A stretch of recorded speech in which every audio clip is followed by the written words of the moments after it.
What's this? A letter for me.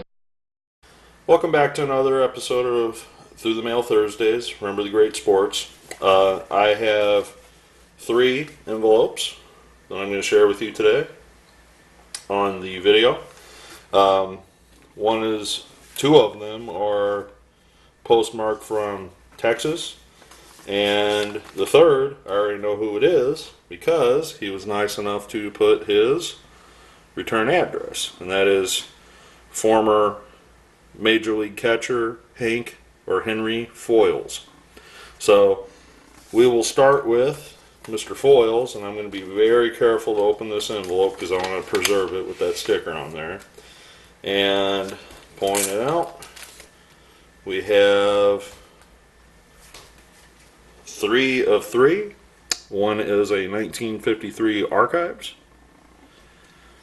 a 62 Topps in blue, and what is that, a 61 Topps. So 3 of 3 from Mr. Foils. And the other thing that I want to add is he added this card, and on the back, my book can be purchased online. See front of card. So naturally, I'm going to show you the front of the card here. It's kind of dark. Hold it down the light a little more. It's called A Pirate's Journey, and if you look at the email address down there, there is an email address to get his book, and it's also www.hankfoils.com. And my cat is attacking my... There he goes. Alright, sorry about that. My cat was just attacking my tablecloth, and he just ran out of the room after he did it. So that cat's a bird brain sometimes. But anyways, looks like my cat's a little playful, so I have to get that energy out of him after this video. Alright, so the next one is postmarked from, and it's one of my big envelopes, so I kind of already know who this is. And this is postmarked from North Houston, Texas. And it is indeed one of my favorite Houston Astros of all time. It looks like he signed 5 of 5. And that is Mr. Kevin Bass. Mr. Bass signed 2 of my Donruss oversized cards. And he also signed a Giants 91 Topps. And this is my most exciting 2. He signed 2 of 2 of his 1980 Topps rookie card, and I also need to add Ned Yost and Eddie Romero to that. Both Eddie and Ned are pretty good TTM signers, so I'm going to probably send this to Mr. Yost before the season ends, and you'll probably be seeing this back in another video before it's all said and done. So very happy to get Mr. Bass. As you can see from the Action All-Star, which is what these are called, he did make the All-Star team that year.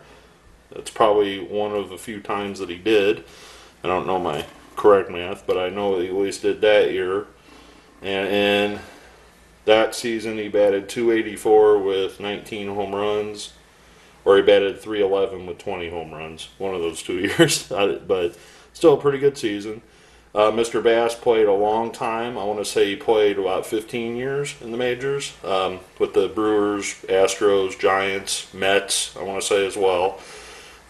May have snuck in there with one of the expansion teams like the Marlins or Rockies. I don't quite remember. But very good ball player. If you have any cheap cards laying around to Mr. Bass, I'd highly recommend maybe sending a few his way because he has tons of cards. Basically, he played from 1980 to 95, so he is very well in the junk wax era. So thank you, Mr. Bass. Alright, so this final one is postmarked from North Texas, Texas, which I didn't know that. Oh, Dallas, okay. That makes sense now. So, not sure if this is baseball or basketball or football because I kind of sent out a little bit of each lately. So we're going to open this one up, and it is indeed a football player, a former Dallas Cowboy. And on 4 of 4, Mr. Chuck Howley on a couple Super Bowl Superman cards. Or Super Bowl, these aren't the Superman cards, I'm sorry.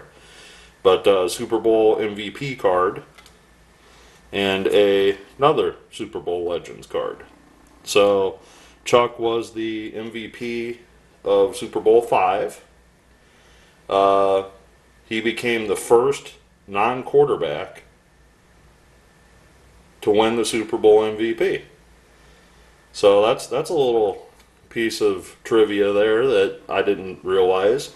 He is the first non-quarterback, so in Super Bowl V, to win the MVP award of the Super Bowl. So that's a neat little trivia question that you guys may see in the near future. Hint, hint. So, in closing, 404 from Mr. Howley, long-time Dallas Cowboy.